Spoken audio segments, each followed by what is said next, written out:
గోధుమ పులావ్. ముందుగా దానికి కావాల్సిన పదార్థాలు ఏంటో చూసేద్దాం. గోధుమ పులావ్ తయారు చేసుకోవడానికి కావాల్సిన పదార్థాలు: గోధుమ రవ 1 కప్పు, తరిగిన బీన్స్ కొద్దిగా, తరిగిన క్యారెట్ ముక్కలు 1 కప్పు, పచ్చి బఠానీలు 1 కప్పు, బంగాళదుంపలు 1 కప్పు, నెయ్యి 2 టేబుల్ స్పూన్లు, కొత్తిమీర కొద్దిగా, అల్లం ముక్కలు 1 టేబుల్ స్పూన్, పచ్చిమిరపకాయలు 3, హోల్ గరం మసాలా దినుసులు కొద్దిగా, ఉప్పు తగినంత. గోధుమ పులావ్ తయారు చేసుకోవడానికి కావాల్సిన పదార్థాలన్నీ కూడా సిద్ధంగా ఉన్నాయి. గోధుమల్లో 3 రకాలు ఉంటాయి.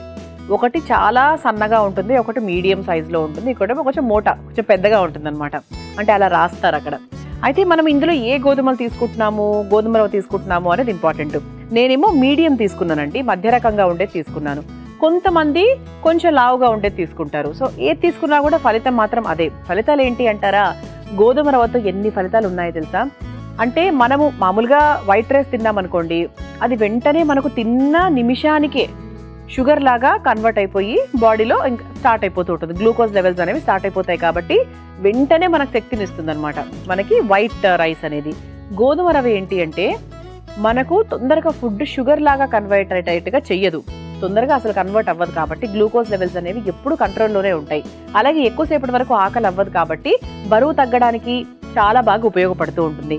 ఫ్యాట్ని కట్ చేస్తుంది ఒంట్లో, తర్వాత బరువుని బాగా తగ్గిస్తుంది. ఇందులో విటమిన్ బి ఉంటుంది, ప్రోటీన్స్ ఉంటాయి, ఇలా చాలా రకాల ఉపయోగాలు ఉంటాయి అన్నమాట. ముఖ్యంగా డయాబెటీస్ ఉన్న వాళ్లకు అన్నము తినడం కొంచెం కష్టంగానే ఉంటుంది, గ్లూకోజ్ లెవెల్స్ పెంచుతుంది కాబట్టి గోధుమ రవ్వ తీసుకోవడం వల్ల చాలా వరకు బెనిఫిట్ ఉంటుందన్నమాట. ఇలా ఇంకా చాలా విషయాలు ఉన్నాయి గోధుమ రవ్వ గురించి మాట్లాడుకోవడానికి. అలాగే గోధుమ రవ్వతో మనం స్వీట్ చేసుకోవచ్చు, పాయసం తయారు చేసుకోవచ్చు, ఇలా పులావ్ తయారు చేసుకోవచ్చు. మామూలుగా ఉడికించుకున్నా కూడా అందులోనే పప్పులు, కూరలు, సాంబార్లు ఇవన్నీ వేసుకొని సాధారణంగా మనం భోజనం చేస్తూ ఉండొచ్చు. సరేనా, మనం మొదలు పెట్టేద్దామా? గోధుమ పులావ్ ఏంటి అంటే మనకు బాక్సుల్లో కూడా చాలా బాగుంటుంది. లంచ్కైనా, డిన్నర్కైనా, దేనికైనా కూడా బాగుంటుంది. మరి మొదలు పెట్టేద్దాం. ముందుగా స్టవ్ వెలిగించేసుకుందాం. స్టవ్ వెలిగించుకుని ఇది నేను నెయ్యితో తయారు చేస్తున్నాను. పులావ్ కదా, కాస్త నెయ్యి వేసుకుంటే బాగుంటుంది.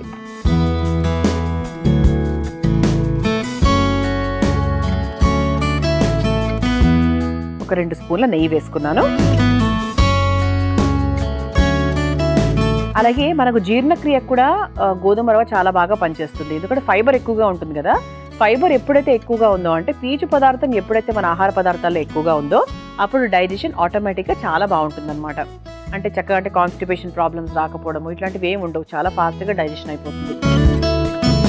నెయ్యి కాస్త కరిగింది కాబట్టి ముందుగా మసాలా దినుసులు వేసుకుందాం. చెక్క, లవంగం, ఇలాచి, అలాగే బిర్యానీ ఆకు. ఇది ఒకసారి కలిపేసుకున్న తర్వాత అల్లం ముక్కలు వేసుకుందాం. అల్లం ముక్కలు వేసుకుంటే మంచి రుచికరంగా ఉంటుంది, కొంచెం ఘాటు ఘాటుగా కూడా ఉంటుంది కాబట్టి వేసేసుకుందాం.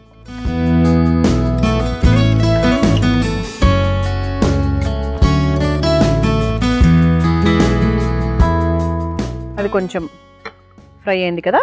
ఆ తర్వాత పచ్చిమిరపకాయలు, కారానికి తగ్గట్టుగా పచ్చిమిరపకాయలు, ఆ తర్వాత పచ్చి బఠానీలు,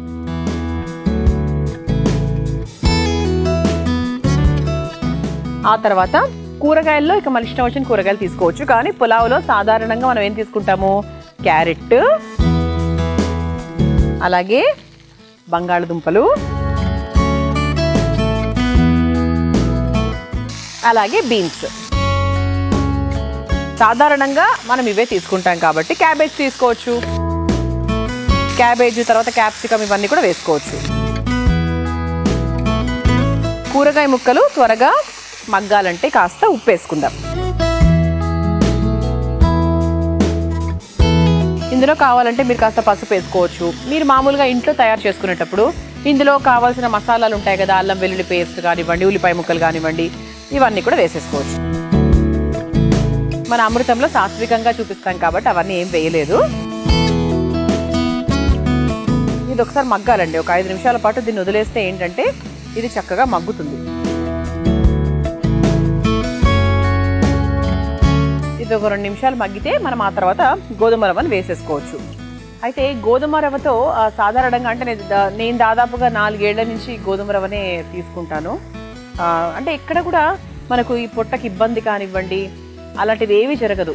అందుకే ఏంటంటే ఉబ్బరంగా ఉండదు, గ్యాస్ సమస్యలు కూడా తక్కువగానే వస్తాయి.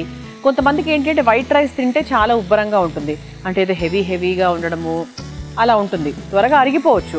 కానీ తిన్న వెంటనే మాత్రం కాస్త బద్ధకంగా కాస్త ఉబ్బరంగా ఉంటుంది. సో అలాంటి వాళ్ళు ఏంటి అంటే వారానికి ఒక 2 రోజులు అన్నము వైట్ రైస్, ఇంకో 2 రోజులు మిల్లెట్స్, ఇంకో రోజు రాగి, ఇంకో 2 రోజులు గోధుమ రవ్వ, అలా మనము కేటగరైజ్ చేసుకుంటూ వెళ్ళాలి మన వారాన్ని. ఆరోగ్యపు రోజులు ఒక 4, మామూలుగా చీటింగ్ డేస్ ఒక 2, అలా అనమాట. డైటింగ్లో అలా ఉంటాయి కదా చీటింగ్ డేస్ లాంటివి, అలా అనమాట. ఇది కొంచెం మగ్గింది కదా, ఇప్పుడు మనం ఏం చేద్దామంటే గోధుమ రవ్వ వేసుకొని ఒక్కసారి వేయించేసుకుందాం. దీంట్లోనే అవసరం లేదు, గోధుమ రవ్వ సాధారణంగా ముందుగానే వేయించేసుకోవాల్సిన అవసరం అయితే లేదు. మీరు మామూలుగా ఒక కడాయిలో పెట్టుకొని కొంచెం నీళ్లు పోసుకొని ఉడికించేసుకోవచ్చు, అన్నం బదులుగా ఇది తినొచ్చు అంతే.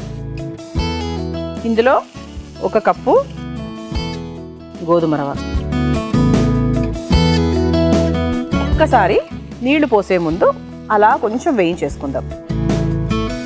గోధుమ రవ్వతో పాయసం కూడా చాలా బాగుంటుంది, బెల్లము అలాగే గోధుమ రవ్వ అంతే, యాలకుల పొడి ఎంత బాగుంటుందో, కాస్త పాలు, చాలా బాగుంటుంది.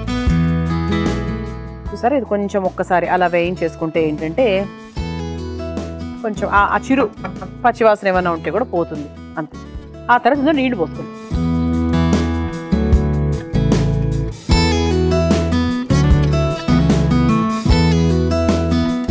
ఒక కప్పు గోధుమ రవ్వ అయితే దానికి అందాజాగా కొన్ని మనం నీళ్లు పోసుకుందాం.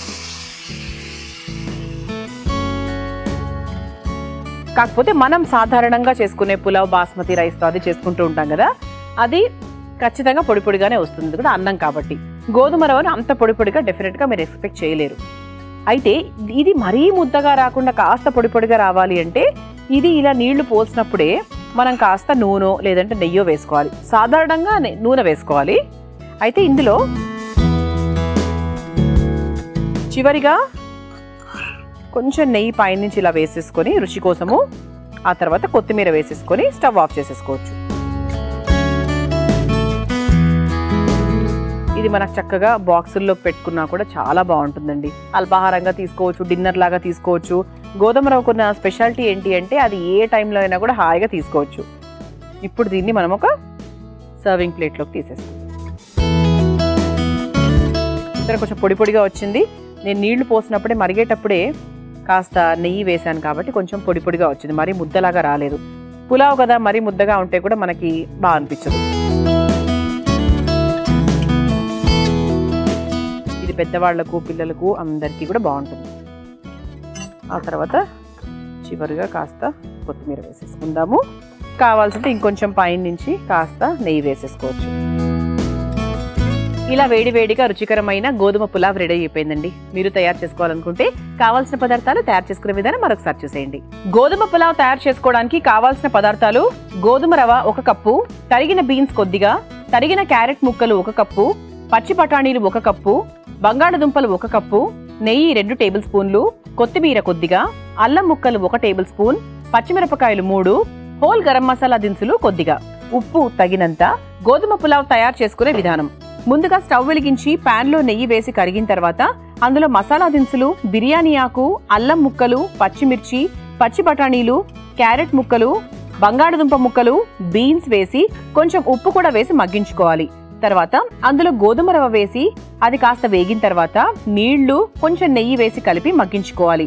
చివరిగా కొంచెం నెయ్యి, కాస్త కొత్తిమీర వేసి కలిపి ఒక సర్వింగ్ ప్లేట్ లోకి తీసుకుని సర్వ్ చేసుకుంటే గోధుమ పులావ్ రెడీ.